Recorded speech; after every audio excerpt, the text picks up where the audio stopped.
Thank you very much for your patience and welcome to the September Carmel Clay School Board meeting. Whether you're joining us for the first time or coming back for a riveting meeting, we're happy you could join us. We do have a very big meeting planned for tonight.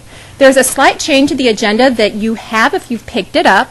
We will be doing the district update, our Spotlight on Excellence, prior to doing public participation, and then following the district update, we'll have a brief moment for visitors who would like to leave and tend to their studies or what have you. We'll have a little break that you can go do that. And with that, we'll go ahead and get started with roll call. Mrs. Freed. Madam President, all school board members are present. Excellent. Next, we'll have the Pledge of Allegiance. Please stand and join us as our Vice President, Mrs. Niles, leads us.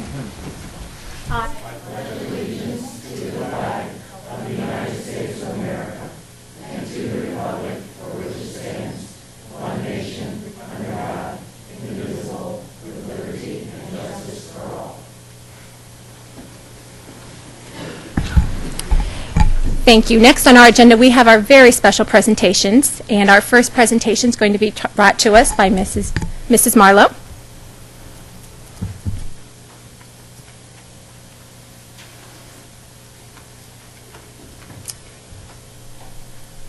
Good evening. I'm Jennifer Marlowe. I'm the Science Department Chair at Carmel High School. And on behalf of Mr. Williams and the Science Department, it is an honor to recognize David Liang tonight. David was a gold medal winner at the International Chemistry Olympiad competition in Moscow this summer. And just to give you a little bit of background information on that, over 10,000 students across the United States compete through a series of tests to try to make the top 4 students in the country, and that team competes in the International Olympiad competition. So David advanced from over 10,000 students down to 1,000 students to a final 20 students that were invited to a 2-week summer study. And actually, he has participated in the summer study the last 2 summers, and this summer was named to the top 4 team that advanced on and competed in Moscow. And David was not only a gold medal winner in Moscow, but also had the highest score of all the team members for the U.S. national team. And those other 3 team members are freshmen at MIT, Stanford, and Cal Poly. So we are obviously very proud of David and want to congratulate him.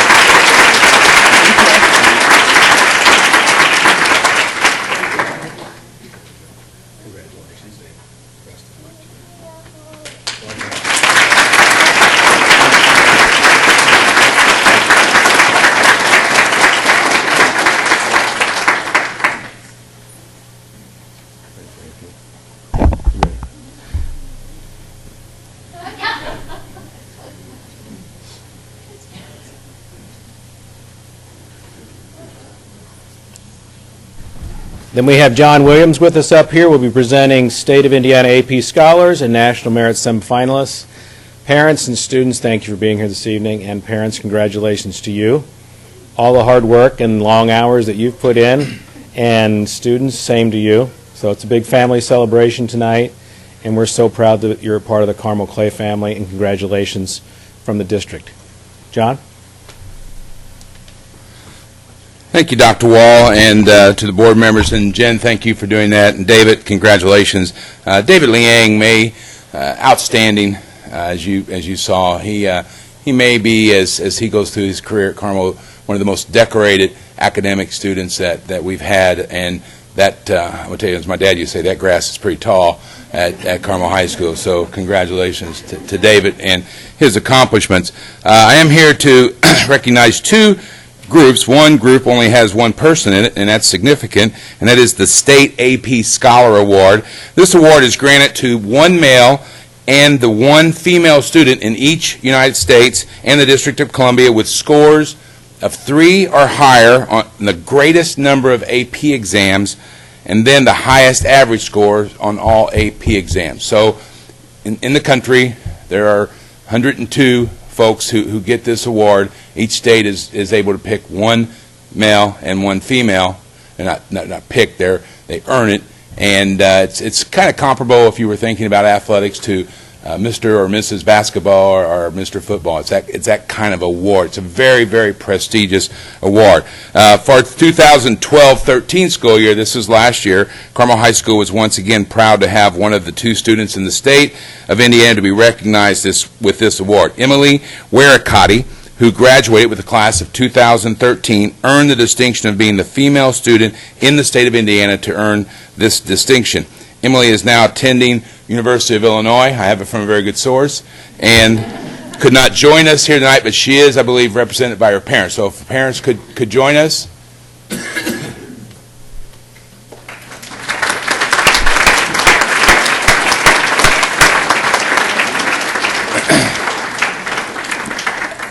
Obviously, they weren't able to make it, but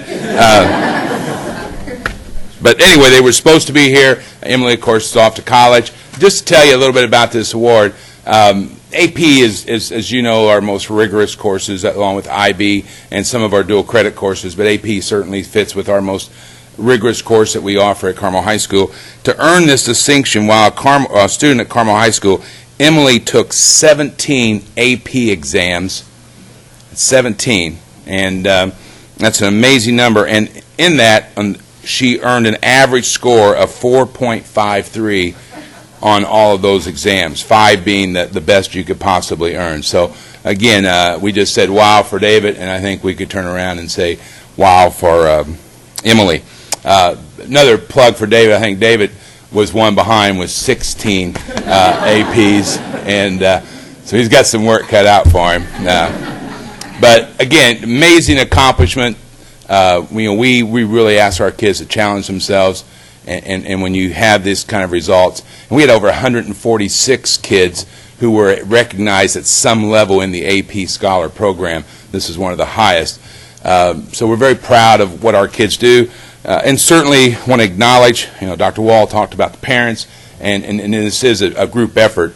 We have many kids who are very talented, but to take that talent and step up to the plate, take the toughest courses that your school offers, and do that along with many of these kids heavily involved in our school co- and extracurricular and leadership positions, says a lot about what these kids do, and you're going to get to meet 46 more of them in just a minute. But also, I think it's important to acknowledge the work of our staff. Our teachers are experts in these fields, and these kids take these courses because they know they're going to be taught with some of the best teachers in the state of Indiana. And these folks who teach our AP courses, they work hard, they're trained, and they're very, very professional. So it's really a team effort. Family support, kids willing to step up and take the tough courses, and a staff that's there to provide courses that are meaningful and are useful to these kids when they leave school. So feel really good about that. Next, speaking of outstanding academic achievement, it is my pleasure to introduce one of our counselors, Chris Hartman. Chris is going to join me up here, and she's going to introduce to you this year's National Merit Semifinalist. We do this every year. We're very proud of the number of kids that we have that qualify for this amazing distinction. Once again, Carmel High School led the state by far led the state in the number of National Merit Semifinalists. It's a huge distinction. It's an amazing accomplishment. We informed the kids about 2 weeks ago, but they're so smart they already knew before we informed them. But we tell them a couple things about this accomplishment. And what it is, it's based upon their junior year PSAT test that our juniors we're going to be taking in a couple of weeks here. So these seniors, they took the test as a junior, and then the College Board, which administers the AP program and the PSAT test, they decide a cut score, and if you're above that cut score, you qualify as a National Merit Semifinalist. To put that in perspective, 1.5 million kids took that test last year across this country in over 22,000 high schools. Only 16,000 earned that distinction. So if you do the math, between 16,000 kids and 22,000 high schools, a school should get about 0.7 National Merit finalists or semifinalists. Carmel High School had 46. And again, we're a large school, certainly accounts for some of it, but even if you compare us to the other large schools across the country and in our state, our numbers are great. And again, I think it speaks to just what I talked about a minute ago. parents who are there for their kids, kids who are willing to step up, and we tell these kids they certainly should be grateful for their intelligence. That's something that they were given. But what they should be proud of, and I think what this award represents, is the effort they've made with that intelligence, because there are kids who are just as smart as some of these kids that aren't here tonight for whatever reasons. So these students have taken that natural gift they have, and they've stepped up, using, again, our staff that works very, very hard to accomplish this amazing goal. They represent less than 1% of all students taking this exam. I asked Chris to read the names tonight because she's better at reading names than I am, but also I think it's very appropriate that counseling should be introducing these folks. These counselors are heavily invested in these students, and the next phase is when they go from a National Merit semifinalist to becoming competing for a National Merit finalist status, where they look at more than just the score on their PSAT. They start looking at their overall transcript.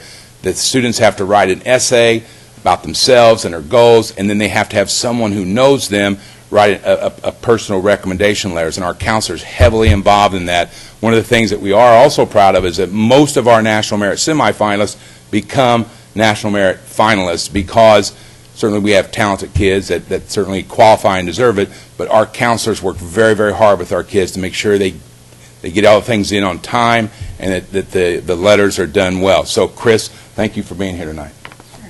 Thank you, Mr. Williams.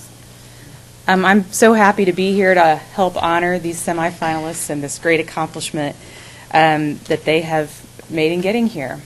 I'm going to try to do justice to each of your names, but please forgive me if I don't.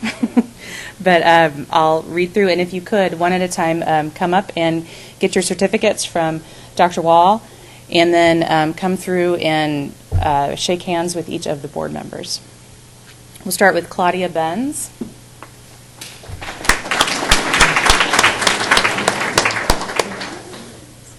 Levi Bernstein.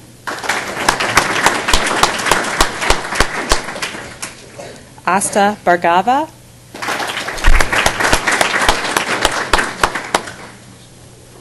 Jessica Chang.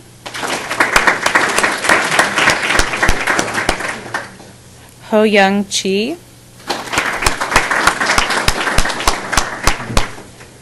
William Elliott.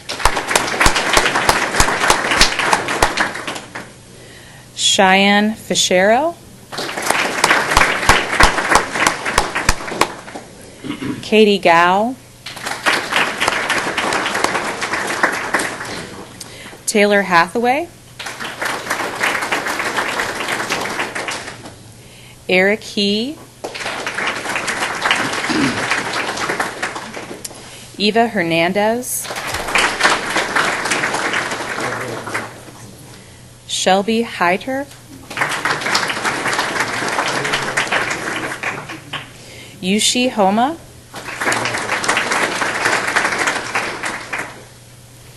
Claudia Huang.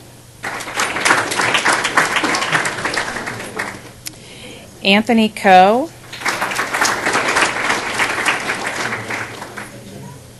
Rachel Krieger. Jack Langston. Charles Liang.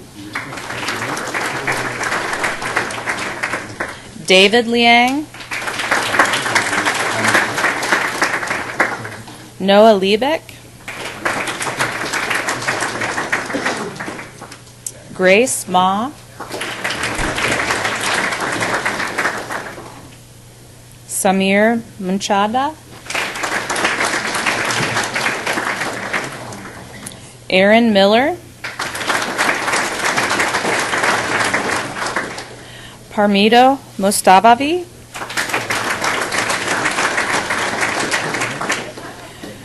Julie Puckett.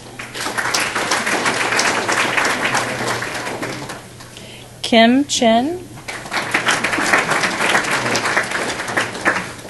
Hafsa Razi. Zachary Schleich. Kushal Shah. Maggie Speak.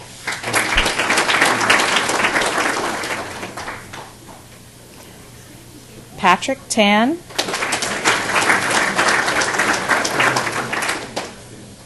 Jocelyn Tao, Ai-Ning Wang, Alice Wang, Andrew Wang, Christine Wang, Eric Wang, Zachary Wang, Kyle Weaver, Eric Wiegand, Tobias Vramerfash, Brandon Shu, Sophia Yin, Hongda Zhang, Alyssa Zhao, Aaron Zhao.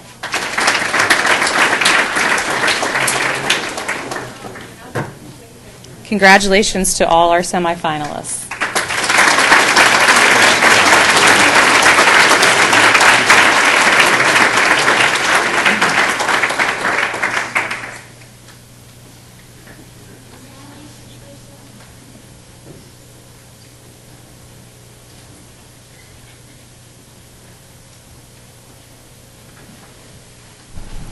Well, next on the agenda, we have our Spotlight on Excellence and our district update.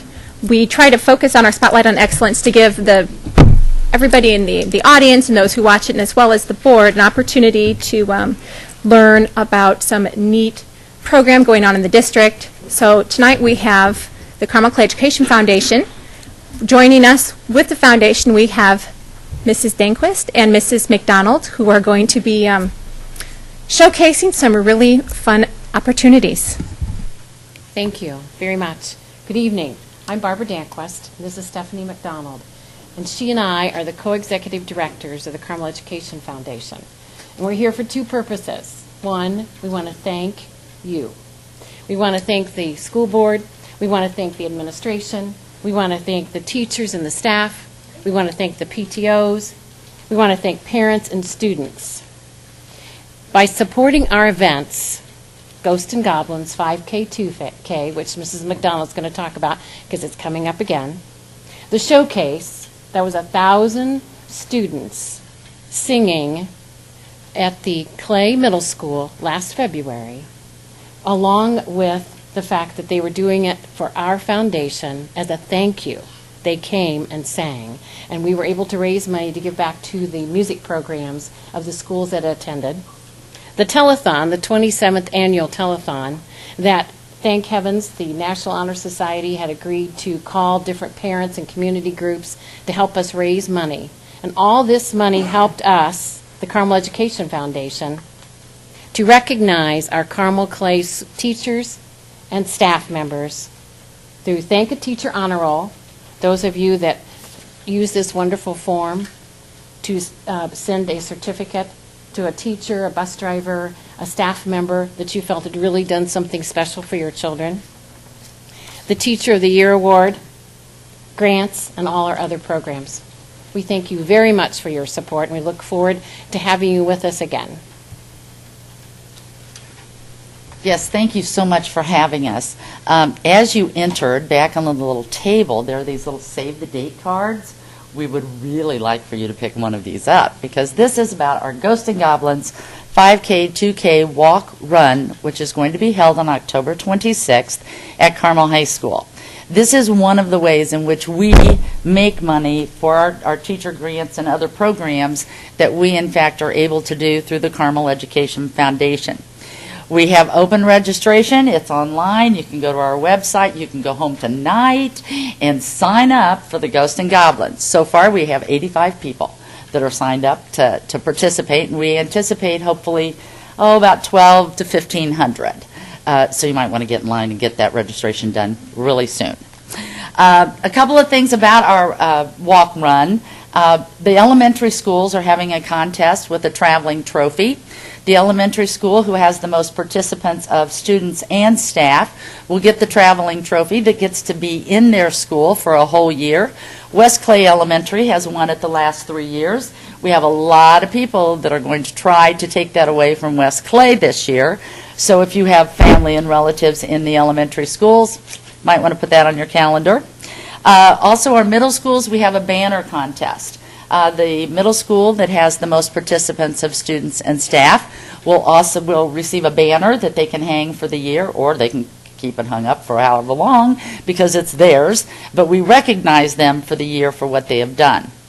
This year, we are partnering with the National Honor Society. You have just met a bunch of them that are going to help us. So all of you that are helping us for the Ghosts and Goblins, would you please stand? You students? Yes.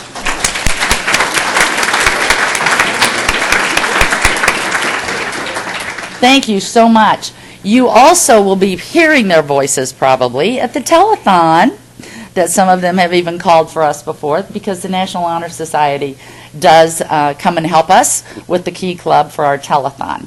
So we appreciate their participation. We have several of them that are going to be chairs of different committees that are going to be working with us for Ghosts and Goblins. So you'll see them out and about Carmel advertising for us, as well as the day of the event, to actually help things run smoothly. This year we have to tell you one little fun thing that we have going. We made T-shirts optional, that you can go in and purchase those when you sign up, because we wanted to keep the registration prices at a nice, affordable level. But the T-shirts glow in the dark. Yes, so this is really something. So you got to get online and purchase your glow in the dark T-shirts, because those will really, really, really make it special for you to have for the event and after the event. We also have a costume contest, and you can come all dressed up. Dr. Wall is going to lead our 5K. He has already consented to being there to lead us in our event, so we thank you for that. And we look forward to seeing all of you at the Ghosts and Goblins on October 26th. Any questions? Our business cards are also on the table. Please help yourself. Give us a call or email us, and we will be more than happy to fill you in on any other information. Thank you so much.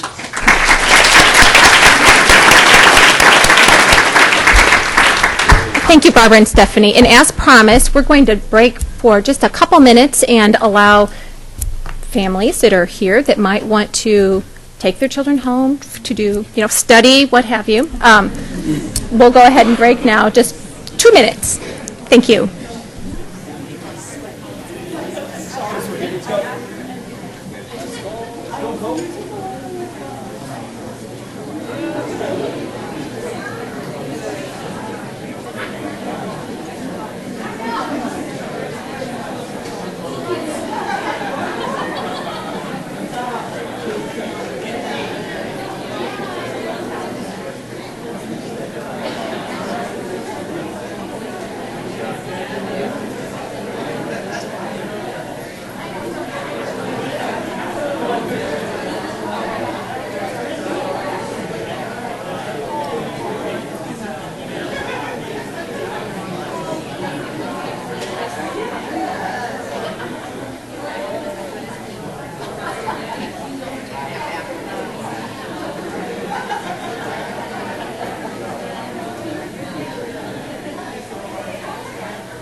Next, we're going to get to public participation. I would like to remind those, and actually we just have one gentleman who's going to get up to speak, but I would like to remind you that you have 2 minutes, or actually 3 minutes, to share your thoughts at the board. We have lights at the podium yellow to indicate you have 30 seconds. The red will illuminate when your time is up, and a beep might follow. So with that, we have Bob Turner. So Bob, please join us.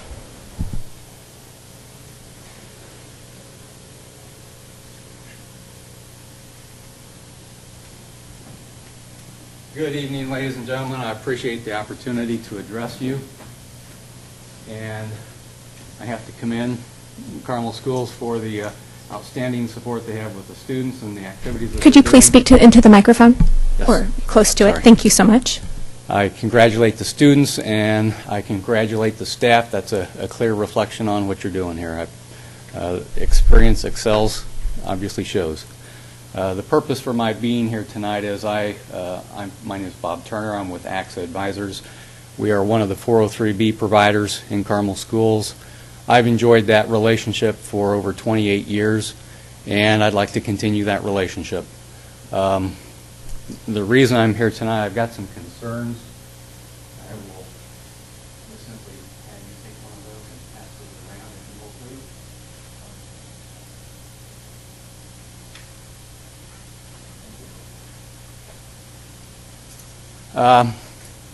I work in a number of school districts, and the three concerns that I have very quickly are, as a benefits provider in most school corporations, we have access to the staff. In Carmel Schools, unfortunately, we're excluded from visiting with staff in the buildings.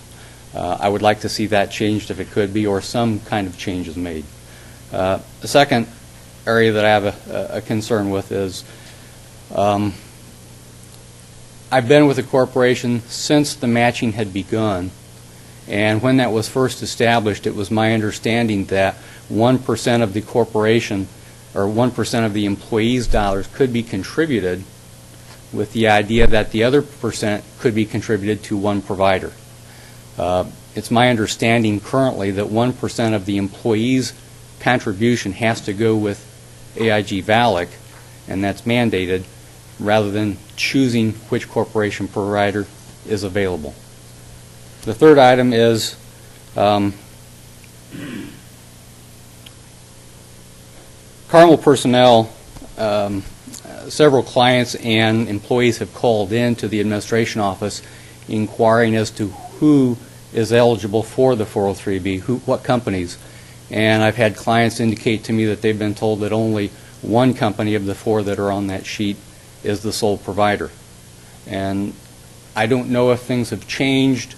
I'd like to just kind of improve our relationship and go forward in an aspect where your employees also have an open door to learning what benefits are available. And if there's anything that I can do to help in organizing that, I would be glad to do so. If there are any questions by the board, I'd be happy to take those. Well, thank you very much, Mr. Turner. And if we do have questions, we will send those to you. Very good. Okay. I Thank you. appreciate very much your time. Next, we have consent. May I get a motion? So moved. Second?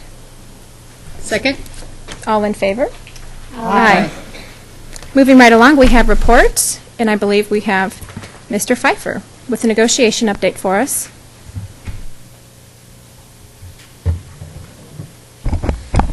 Thank you. I'm pleased to present this report to the board and the public tonight. Starting out with a little background, it's clear that the board and the administration very much support teachers. Sometimes we ask, well, where do we stand compared to other districts around the state? And Carmel Clay, I'm pleased to report, is in the top 10 districts in Indiana in career earnings, as you can see on the slide. The board, the administration, all of us understand how hard teachers work and value them greatly. In fact, we've got 3 board members who are former teachers. I'm a former teacher. 2 of our board members taught in Carmel. 2 of our board members bargained for teachers as the association's president.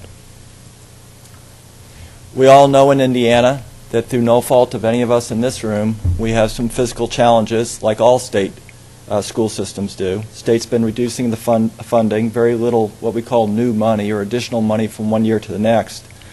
In fact, for the calendar year 2013, there was only $218,000 of new money. In terms of a pay raise for school teachers, that would be less than 0.5%. If all of that new money were directed, that's all it would amount to. So fortunately, this district and this board has had the foresight to take other steps to try and address this funding situation, and that's why you passed a referendum. As you can see, when we passed it, it was a $12 million referendum because of some changes in tax laws. We now think it'll yield $14 million.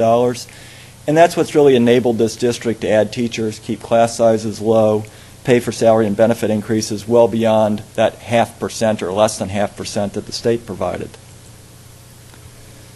So quickly, the status of the 2012-13 negotiations. You know, we bargained, we went to mediation. One of the issues was the scope of bargaining. This was the first year under the new bargaining law last year when we were doing the bargaining.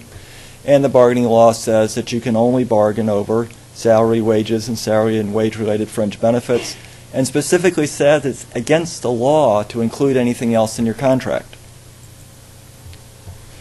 As we went through the bargaining, all of the association's proposals to the board contained provisions that the state guidance told us were unlawful, so the things would be unlawful to include in a contract.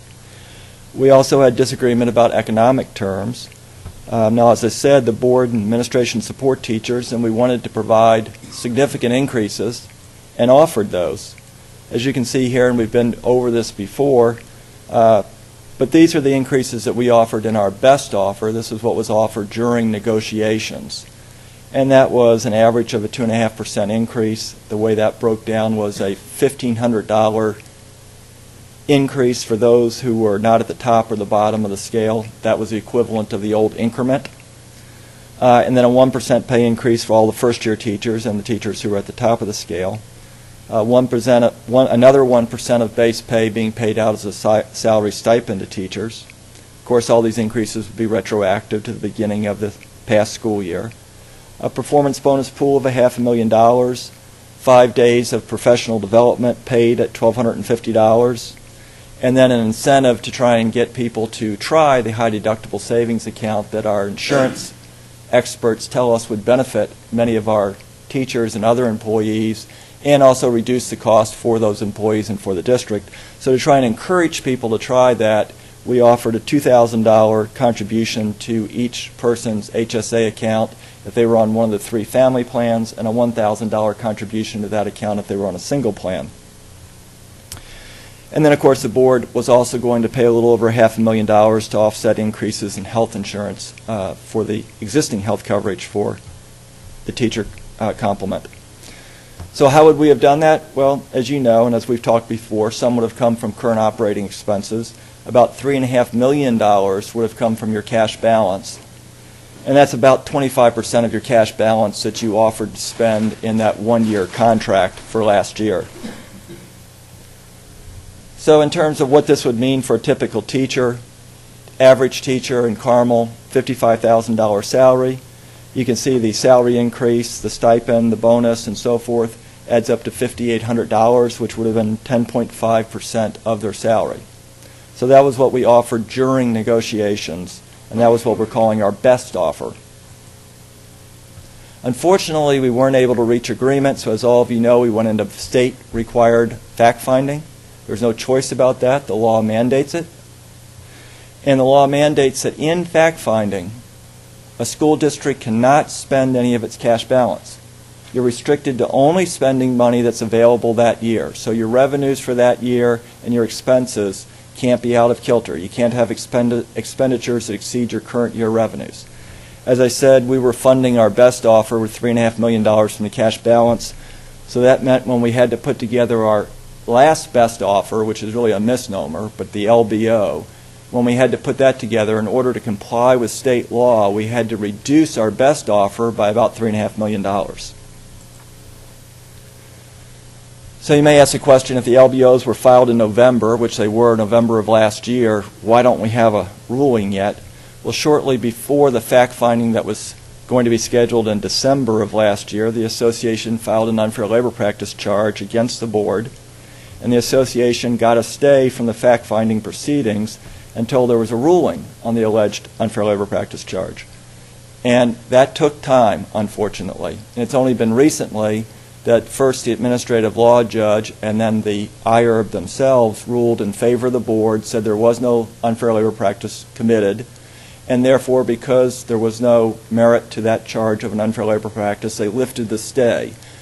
And that just happened in the last few weeks. So now we're proceeding. As you know, Friday night we had our fact-finding hearing here, and the fact-finding judge said that she would be making decisions. She said she might be able to make it even this week, but certainly by the end of the month. So our state-required LBO, as I said, it's a lot less than we offered during bargaining because the law required that, but we are offering the maximum amount permitted by law. It does not reflect what you wanted teachers to get. It does not reflect how you value them. We all wanted to provide more, but we weren't able to get that done.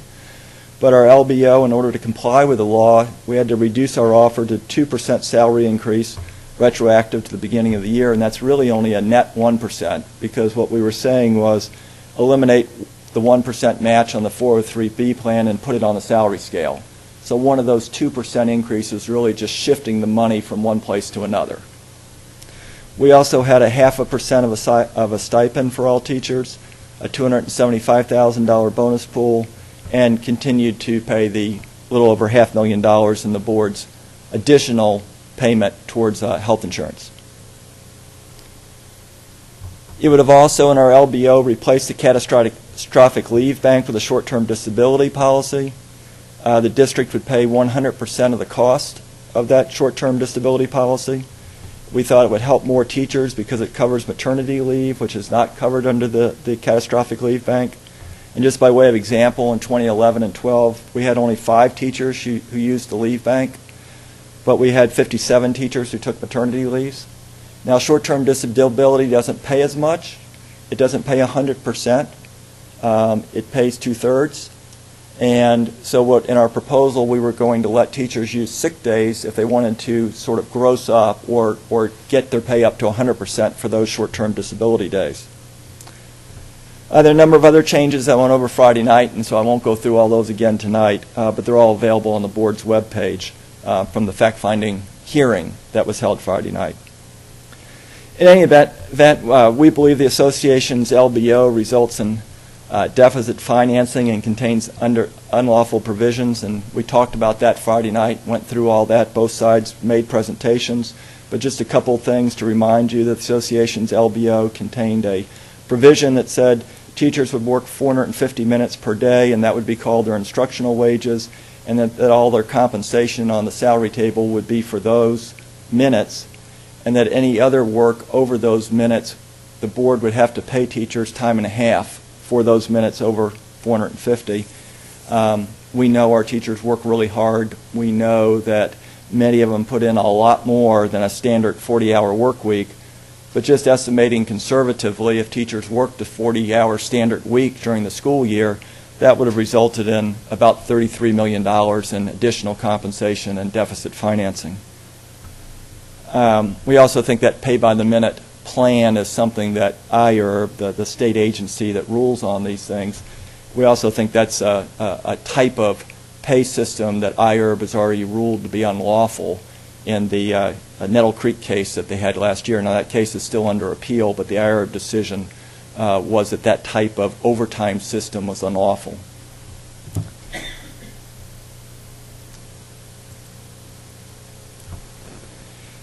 An issue that's come up is, well, if the district's LBO goes into place, these things like the 401(3)B match or differences in number of personal business days, will teachers have to give anything back if the LBO goes into place and it's retroactive to the beginning of last school year?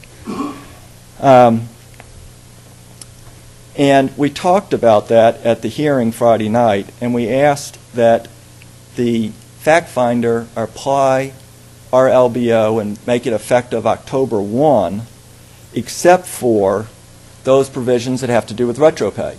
And those retro pay provisions would go back to the beginning of the school year. That way teachers would get all of their retro pay, but you wouldn't have to have any givebacks. There wouldn't have to be any sort of taking the sick leave bank and the short-term disability policy and somehow trying to figure out which one's which for these things that have already happened. So as I say, we presented a way to implement our LBO that would not result in teachers having to give back anything, and yet still enable those teachers to get their full retro pay. We were concerned in suggesting that it might create an appealable issue that might cause this to get tied up even longer and further in these legal proceedings that have been going on. So at the fact-finding hearing, we asked the association if they would agree that if the fact finder did choose our LBO and implemented it that way, that they wouldn't appeal on the basis of that implementation plan. Still reserve their right to appeal having chosen our LBO, but just not appeal the implementation plan, so that if ours was chosen, we could get this done in a way not to have any givebacks. The association didn't agree to it, but we nevertheless asked the fact finder to do it anyway, because we really don't want, and it's not our intent, to try and have any sort of givebacks or paybacks. So now turning to this year, the 2013-14 negotiations. In terms of our chronology, on July 29th, the association contacted us to ask to set up bargaining dates. That same day, I responded and asked the association to send us possible days and times to meet. A couple days later, the association did that, and then the day after that, we agreed to one of the dates that they had suggested, which was August 8th, so that was our first meeting. We met on August 8th, and at the end of the meeting, we went ahead and agreed on a succession of bargaining dates throughout the 60-day period that the state provides for bargaining. So those were mutually agreed upon that very first night. And then as you see here, we've held a number of additional bargaining sessions throughout that time period. The primary component of the current board offer on the table I wanted to review that's been presented to the association, and again, a cautionary note that we're still bargaining, and neither side has said this is our final or best offer, so we're still in the process, but this is just an update. And what you have here is an update as of the 17th, but we bargained tonight, so I will tell you one of the changes that we made this evening. But in our offer, it would reinstate the 4 personal days. It would reinstate the hourly calculation based on 6 hours instead of 8 that was in the LBO. It would reinstate the 1% 403B match. It would still have the short-term disability replace the catastrophic leave bank, and for all the reasons that we've talked about before. But we did add, because an issue brought up that we really hadn't thought about, the association brought the issue, well, what about days that the teachers donated? There are a whole lot of days in the bank, thousands. Most of those were days that retirees gave to the bank as they were leaving because there wasn't a system to pay them out. So those days weren't worth anything to the retirees, but there was an agreement that they could donate them to the bank. Teachers have also donated some days. I don't think there's been an allotment of days or a donation of days since at least maybe 03 or so. Most of the teachers here have donated 1 or at most 2 days. But in any event, that issue came up, so we said, whatever days a current active teacher donated, they'll get credited back. They'll get credited back. So it's not like we're giving up anything for that. We've proposed a salary model, the district salary model, and this is very important. It's a salary schedule that has the same steps and the same lanes as we had in the 08 to 12 contract. The only difference is that every cell has been increased by 2%, been moved up by 2% from the 11-12 contract. Each teacher not already at the top of the salary schedule in our offer would move up. It's a letter now instead of a number, but move up a step in our own terminology or receive an increment. Unless prohibited by law, because we know that the new law says that you have to have an effective or highly effective evaluation to get any sort of pay increase, and if you don't, the law prohibits you from getting a pay increase. We know that the vast, vast majority of our teachers are going to qualify for pay increases. We think our schedule is even better for teachers in a number of circumstances than the one that the Indiana State Teachers Association put together. But there are some aspects of that ISTA model that may be better. So we've offered as an alternative either our model or the ISTA model to the association. And this is what our model looks like, as you can see. It's the same, what we used to call lanes across the top, and then letters down the side, and it continues on to the next page as you move up through all the steps. As we say, we've got to implement the model consistent with applicable legal requirements. But the way we would weight the factors is that if you get that effective or highly effective, you move up a step. And if you get your degree, you move over a lane. So on the left to right movement, there are some state requirements that academic credentials, you can't have more than a third of your increase be attributable to the academic credentials. So to the extent that one of our lane movements would cause a teacher in a given year to have more than 30% be attributable to that lane change, then we would say you get the maximum amount you can get, and to the extent there's more on top of that we'd like to give you, we'll give you that to you in the next year or as soon as we can afterwards and still comply with the law that has this 30% rule. For teachers who are earning degrees right now, as you know, the law did grandfather many of you in, that if you started your degree before the identified date, finish it before the identified date, then you don't have to worry about that 30% rule. You get the whole increase right away. So in our proposal, of course, we're proposing that as well. And then we also had in our proposal that we have the discretion to place newly hired teachers where we deem it appropriate, and then as soon as they're placed, the contract would control their movement during their employment. And that's because, again, all districts are having challenges with funding and want to try and look at maybe being able to do some things differently or more creatively in order to make sure that we're continuing to get and retain the best teachers. Health insurance, it has the $1,000 contribution for single and the $2,000 for the family plan, like I described a moment ago. And there was some concern about, well, if you have this incentive and a lot of people go to that high deductible plan, will that cause one of the other plans to go away? Because there's a provision in the contract that says if you have less than 20% of the teachers in a plan, then the plan goes away. And so there's this concern about, well, what if I try it, I don't like it, and then the plan went away? I can't go back. So it seemed like a disincentive to try it. So what we have proposed is that we would not eliminate that 20% rule would stay in the contract, but would not be effective until at least 2016. January 2016 would be the first time a plan would be eliminated.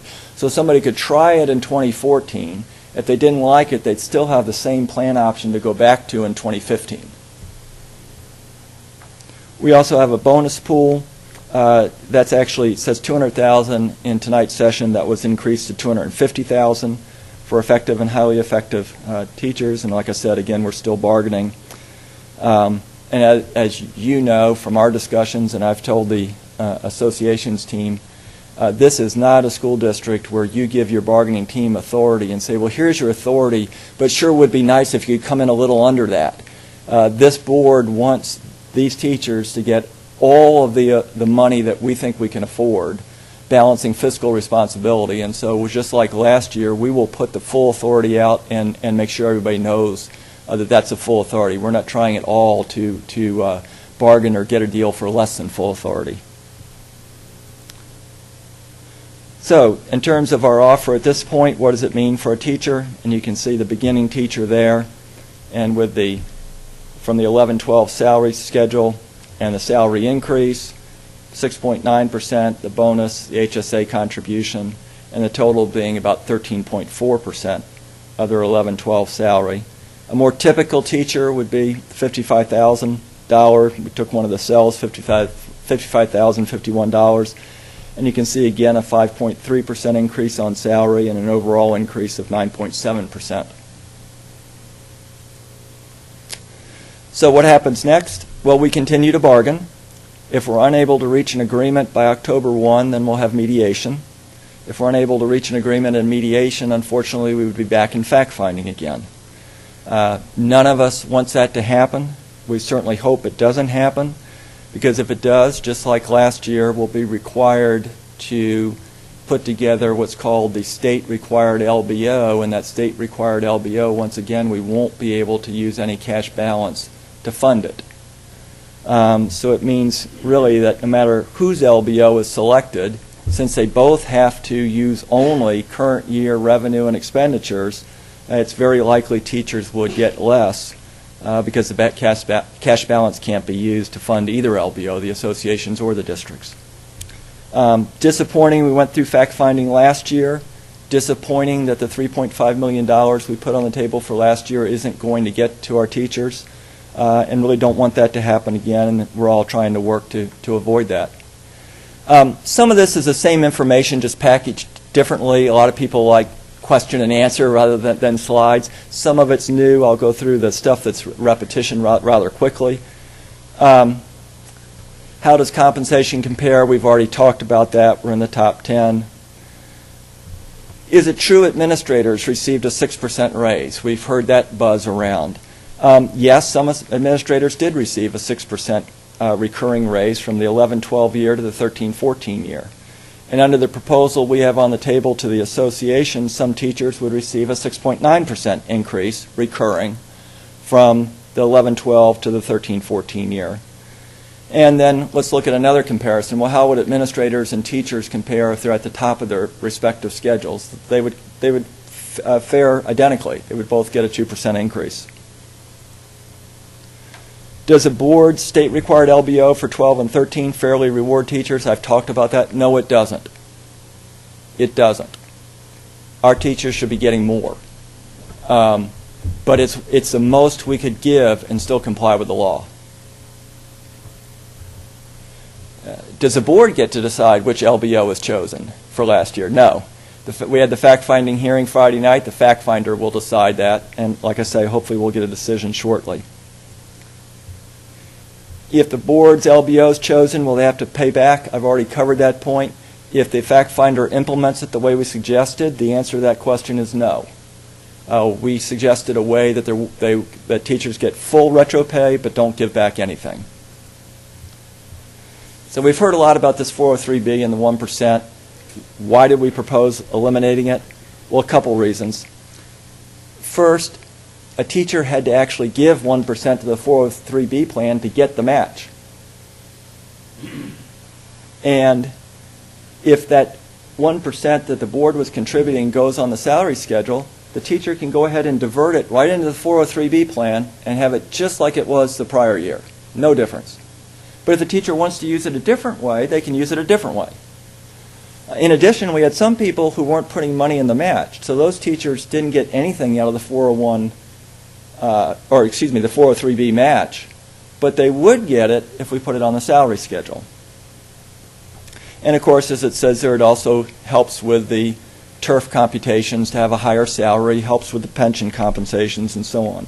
But in any respect, because that caused some issues, in our current proposal, we've put the match back in our offer. Our negotiations continuing. Yes, we've already talked about that. And we've already talked about the salary model that we have, which again has the same steps and lanes as the one we had here before the new law came into effect from 2011 and 12, except for that 2% increase. Rewarding degrees, I've already talked about that. It would give teachers the maximum that we're allowed by law when they make a lane change, and then get the rest to them as soon as possible after the lane change has been made. And then going forward, as I said, in our proposal, it would be the 6 hours, which benefits teachers by having higher hourly rate than if you use the 8 hours that was in the LBO. That concludes my report.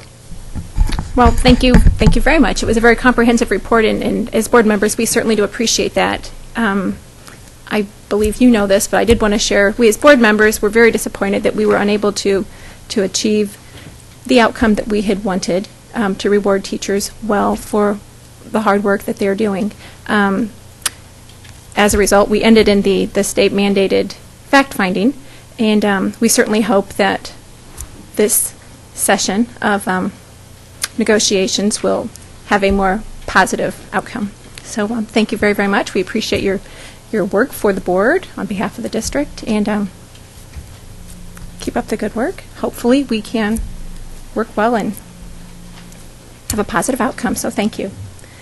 Moving right along, we have action, and our first action item, actually the next 4 action items, come to us from Mr. McMichael.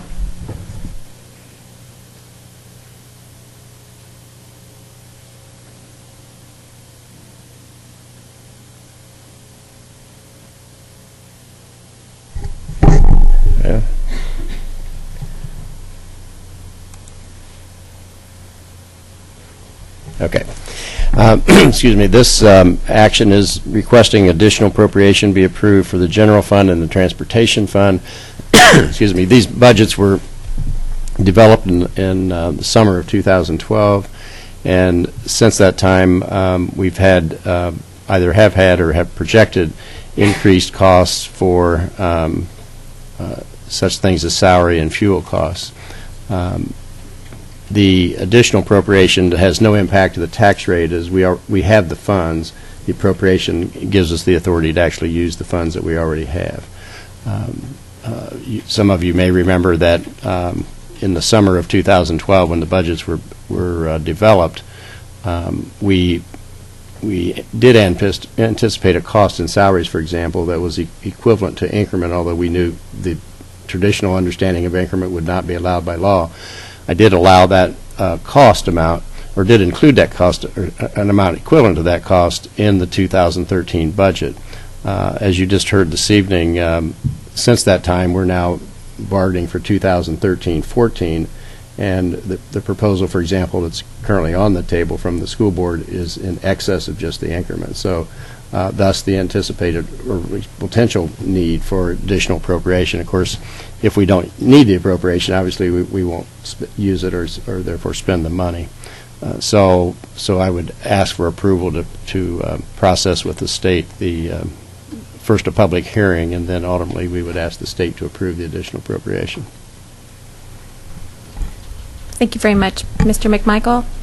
May I get a motion? Actually, Mr. Phillips. Thank you, Madam President. I move that the board authorize the administration to advertise a public hearing for October the 28th regarding an additional appropriation of $1,500,000 for the general fund and $400,000 for the transportation fund. Second. Second. Discussion? All in favor? Aye. Motion carried. Next. This next item is referred to as a temporary transfer of funds, and it's actually described as an emergency transfer. That labeling is not quite what it implies. It simply allows an interfund loan to be taken and not repaid until after January the 1st. A typical temporary loan, which we do these routinely for just cash flow purposes. We will borrow from one school district fund to another because, for example, property tax, since we receive property tax only twice a year, in transportation, for example, where salaries are being paid every 2 weeks, we do interfund loans to keep the transportation fund in the black each month, which is required by statute. But this particular request would allow a loan to be made, in this case from the general fund to the debt service fund, and not repaid until after January. Now, the reason for that is, well, first, the reason for the need for the loan in the first place is our debt service fund was reduced almost $500,000 as a result of the circuit breaker statutes. Now, we have the potential to have sufficient funds in our operating balance in our debt service fund, but we do not have those funds available this year. And so, subject to this transfer, what we would intend to do is advertise sufficient tax rate in the debt service fund to include not only the amount of funds necessary to repay our debt payments, but also sufficient cash balance to allow to repay this loan. We are permitted to carry up to 6 months of an operating balance in the debt service fund, which in our case is $8 or $9 million. So here we're talking about less than $500,000. So it becomes more or less a bookkeeping matter to borrow from our general fund until the 1st of January, and then we would repay that loan back from our own debt service fund back to the general fund. Thank you very much, Roger. Excuse me. May I get a motion? So moved. A second? Second. Discussion. Mr. Phillips? Yes. Roger, I was just glancing at the attached resolution, and I see that it provides for $400,000. Is that a typographical error, or? If yes, I didn't catch that myself, but it should be 500,000. So the intention is for 500,000? Yes. So if we approve this motion, it would be my understanding that we're approving 500,000. That's correct, and I appreciate you catching that, because Thank you. And I understand why, because we originally wrote it for 400, thinking we may have enough of miscellaneous revenue coming into the fund from, like, excise tax, for example. But again, to be sure, I later increased it to 500,000, but obviously mischanging the number in the resolution itself. So 500,000? That's correct. Thank you. Thank you for catching that, Mr. Phillips. Any other discussion items? Great, all in favor? Aye. Motion is adopted. Next. Okay, next is the 2013-14 goals for expenditure categories. This is something that has become an annual routine since 2007-2008 school year, when the state legislature saw fit to require every school district in the state to go through this annual process of establishing goals for expenditure categories. Essentially, what the state did was to say, we want every district to try to spend as much money on direct instructional student learning as possible. And so as you read these goals, that's what we're saying. We're going to try to achieve that. Of course, Carmel and most every other school district that I'm aware of has always had that as a goal. But this somewhat formalized it in terms of now requiring that you adopt these goals. Frankly, the goals haven't changed since 2007, 2008, and they were really our goals prior to that required legislation. But nevertheless, it's in statute that the board must adopt goals relative to expenditure categories, and so that's what this report represents. Thank you. May I get a motion? Mr. Phillips? Thank you, Mrs. President. I move that the board adopt the goals for the 2013-2014 expenditure categories as outlined by Roger. Second. Discussion? Thank you. All in favor? Aye. Motion carried. Next. Okay, excuse me. This last item is a closeout change order for the demolition of what was still referred to as Old College Wood, but it was more recently the Hamilton Boone Madison Administration Center. And it's a little over $30,000 deduct change order.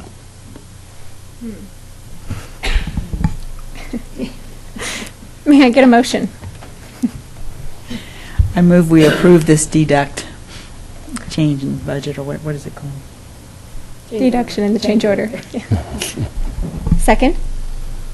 Mrs. Hackett beat you? Oh. Okay. Discussion. If we approve this twice, do we get $60,000 back? No, but I'll give you a free garden plot that's currently available at the same location that the school formerly was located. Is it in the A section? It is. Okay. Yours will be, for sure. Okay. All in favor of approving the deduction? Aye. Great. Next. Thank you. Thank you very much, Mr. McMichael. Next, we have a number of policies from Dr. Dillon, so get ready. Good evening. Thank you very much. Let our technology catch up here with us. Thank you. Thank you. Tonight I bring to you several bylaws and policies for a second reading. These were brought to you for a first reading at your last board meeting. If you remember, this first part of our presentation is a bit confusing. It's a lot of deleting, renaming, changing, improving, and so bear with us as we move through this as rapidly as possible, but also to make sure that we answer everyone's questions. So let's start off with two bylaws, 0151, organizational meeting, and 0154, motions. These are both revised bylaws. They were brought to our attention and proposed by Neola. They have been reviewed extensively by the Policy Committee, and they were first presented to you 2 weeks ago. The Policy Committee is proposing that bylaw 0154 motions be deleted and combined with bylaw 0151, organizational meeting. This is a recommendation that was first brought to your attention 2 weeks ago. Madam President. Well, thank you very much, Dr. Dillon. I will take these as separate agenda items, even though they have some overlap. So looking at the second reading of bylaw 151, organizational meetings, may I get a motion? Mrs. Hackett? So move to adopt the bylaw 0151, organizational meetings as posted on our agenda. Okay. Second? I second. Mr. Phillips, discussion. Okay. All in favor? I just want to compliment the committee and Dr. Dillon for shepherding us through this maze of changes. It's an important job, but it must have been very, very frustrating to pull all that together. It was an attempt on who's on first. No, they're on second, but we got through the process, and You did. do believe that when we're done, it'll be a much better and easy to understand document. Thank you. Thank you. Excellent. And with that, any other discussion? Great. All in favor of bylaw 151, organizational meetings? Aye. Aye. Next, we have our second reading of bylaw 154, which is, in essence, to eliminate that particular bylaw, so titled motions. May I get a motion? Yes. Madam President, I move that we eliminate bylaw 154 on motions. Second? Second. Discussion? All in favor? Aye. Next? Thank you very much. Next, we move into the 0160 category, meetings, starting with that bylaw. This is a new and a revised group of bylaws. They were proposed to us by Neola. We have reviewed them extensively with the policy committee, and again, they were first brought to your attention 2 weeks ago. These bylaws have been changed to address the 2012 and the 2013 amendments to the open door law. There's quite a list of them, so we'll move through them one at a time. Beginning with bylaw 0164.4, meetings of the board defined. This is a new bylaw, and it goes into extensive detail on the meetings of this board. Thank you very much, Dr. Dillon. You're welcome. May I get a motion? So moved. Second? I'll second. Discussion. Okay, all in favor of supporting bylaw 0164.4, meeting of the board defined? Aye. Aye. Wonderful. Next. Thank you. Next on our list, bylaw 0165, notice of board meetings. This also is a new bylaw, and this goes into great detail about how we must notice the world about our board meetings. May I get a motion on the table? Mrs. Hackett? I move to approve bylaw 0165, notice of board meetings as presented. May I get a second? I'll second. Thank you, Mr. Phillips. Discussion. All in favor? Aye.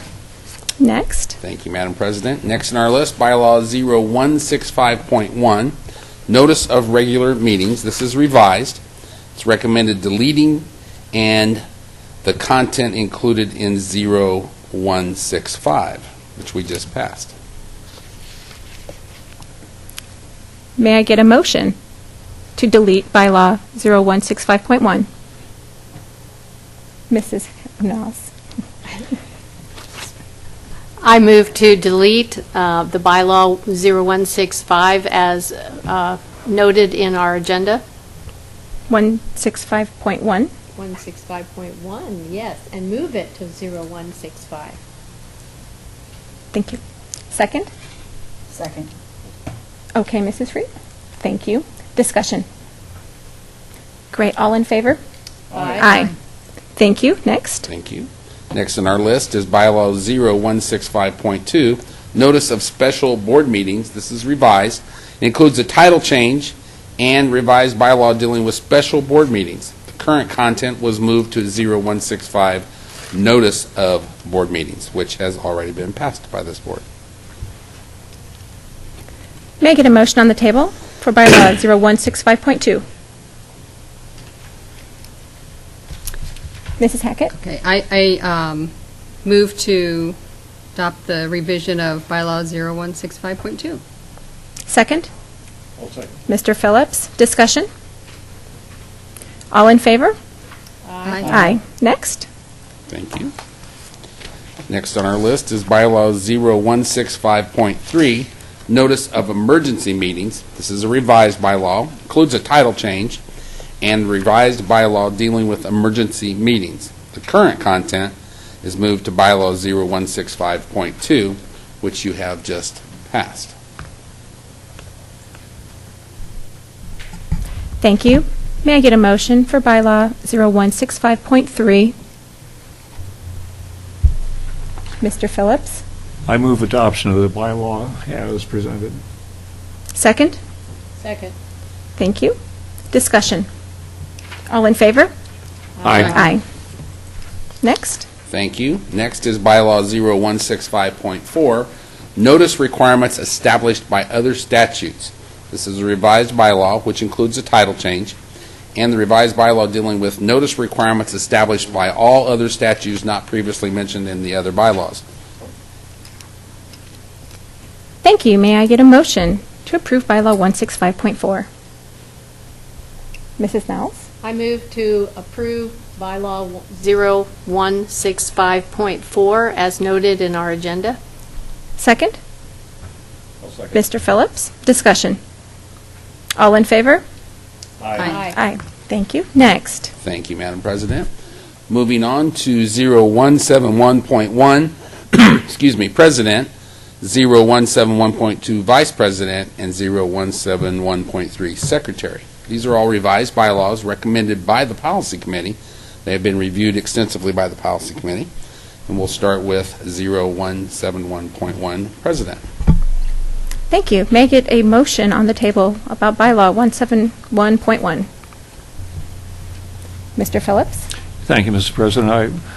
I move adoption of bylaw 0171.1 as presented in our minutes, in our agenda.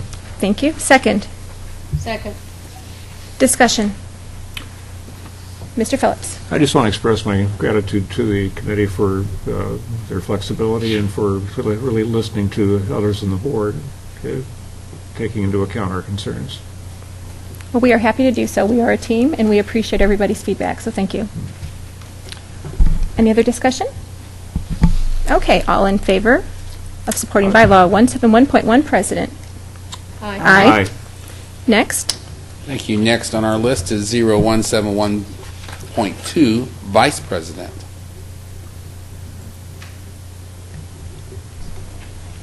May I get a motion on the table for bylaw 171.2? I move to approve bylaw 0171.2 as presented. Second. Second. Discussion. Mrs. Niles?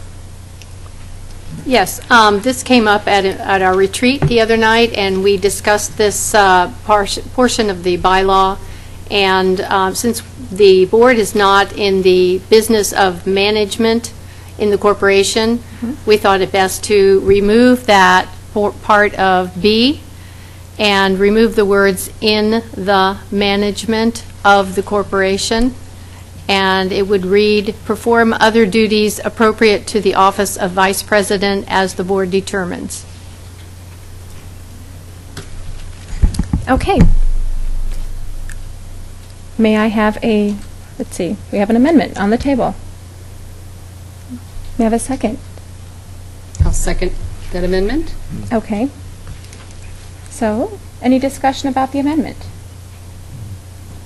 Well, then what we have before us is the presented 171.2 for Vice President with the change in B, perform other duties appropriate to the office of Vice President as the board determines. All in favor? Aye. Motion carries. Next. Thank you. And last on this list is 0171.3, Secretary. May I get a motion? Well, I'll move. Okay. I move to adopt the bylaw 0171.3 secretary as on the agenda. Second. Mr. Phillips. Discussion? All in favor? Aye. Motion carries. Next. Thank you, Madam President. This brings us to bylaw 0175.1, School Board Conference, Conventions, and Workshops. This is a revised bylaw proposed by the Policy Committee during their review process, and it has been reviewed and revised by the Policy Committee at their most recent meeting last week to reflect suggestions that came out of our last school board meeting. Thank you. May I get a motion? So moved. Second. I'll second. Mr. Phillips. I'll give it to you next, Kathy. Discussion. All in favor? Aye. Next. Thank you. And that brings us to policy 1537, military service. This is a new policy for Carmel Clay Schools. It was proposed by Neola, has been reviewed by the policy committee. Executive summary of this situation: the policies for certified staff and non-certified staff in the military service has been adopted in the last several months, and this is an effort on the part of Neola to make sure that our administrative staff have the same policies in these areas. So I bring to you an identical policy for administration that has been previously passed by for certified and non-certified staff. Thank you. May I get a motion on the table? Mrs. Freed. I would like to move that we move for approval policy 1537 on military service as presented in the agenda. Second. Second. Discussion. All in favor? Aye. Next. Thank you, Madam President. Next, policy 2270, religion in the curriculum policy. This is a revised policy proposed by Neola. It has been extensively revised by the policy committee. Neola offered a revised policy for 2270 for the policy committee's consideration. It was the opinion of the policy committee that the introductory paragraph in the revised policy very clearly defined for our employees their role in regard to religion in the classroom, in the curriculum, So therefore, we incorporated that into our current policy and offer you this revision. Thank you. May I get a motion on the table, please? Madam President. Yes. Thank you.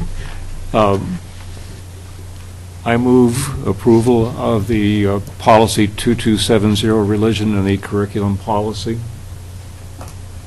as presented. Thank you. May I have a second? Second. Discussion? All in favor? Aye. Aye. Next. Policy 2510, adoption of curricular materials. It's a revised policy that does include a title change, was proposed by Neola, has been reviewed and revised by the policy committee. This policy replaces our current policy 2510, which was entitled adoption of textbooks. We, in today's world, adopt many more things other than textbooks to help instruct our students.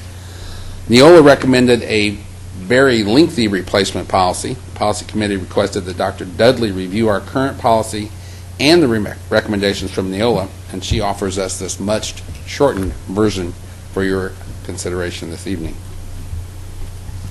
Thank you very much. Thank you. May I have a motion on the table? Yes, Mrs. Hackett. I move to adopt policy 227, Nope. I'm on the wrong one, 2510, with thanks to Amy Dudley for shortening it. Thank you. Second. Second. Discussion? Mr. Phillips. I just wanted to express appreciation to Dr. Dudley for helping us to trim the size of our policy and to make it clearer, of course. Thank you. Any other discussion? Wonderful. All in favor of policy 2510? Aye. Aye. Thank you very much, Dr. Dillon. Thank you very much. And Dana, I need you to check something. I might have jumped the gun. Could you, not a great term. I might have acted too quickly. Can you look at action item 14, bylaw 171.2? I think I we approved the amendment, but I don't think we voted on the entire bylaw. Can you double check that for me? That's, okay. Well then, yes, we do. I would like to do that. Okay, so we have for action item 14, second reading of bylaw 171.2 for vice president. We have approved the amendment. Now we need to look at the big picture.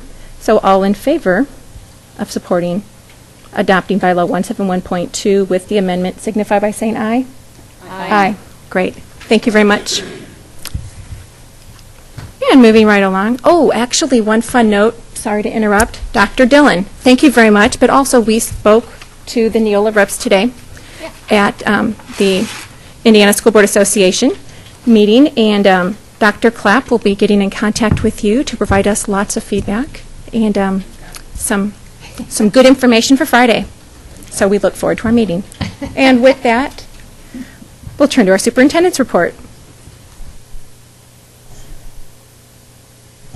Thank you, Layla. Just brief feedback from our board retreat. I appreciate the candor and the time that we had Thursday with the Indiana School Board Association rep, not only talking about school governance, which is always an important topic, but the strategic vision of student-centered decision-making that I think will be a very helpful guide as we look forward to not only the vision, but the goals and actions therein.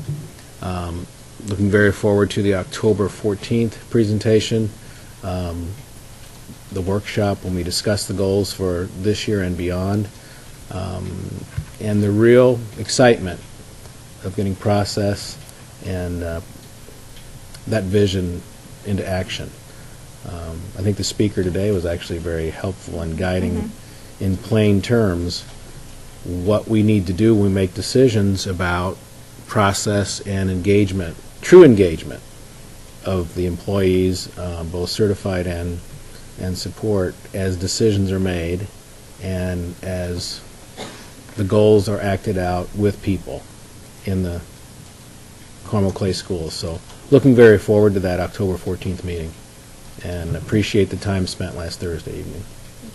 Well, thank you. Do we have some board member reports? No? Okay. Well, I would like to thank the board and the administration for helping us run a very efficient meeting tonight. We had a lot of material to cover, and even though we started late, it is less than an hour and a half long. Yoo-hoo! So with that, I'd like to thank, on behalf of the board, I'd like to thank everybody for attending and for being attuned to what's going on in the district. Meeting adjourned. Good job running it. Thank you.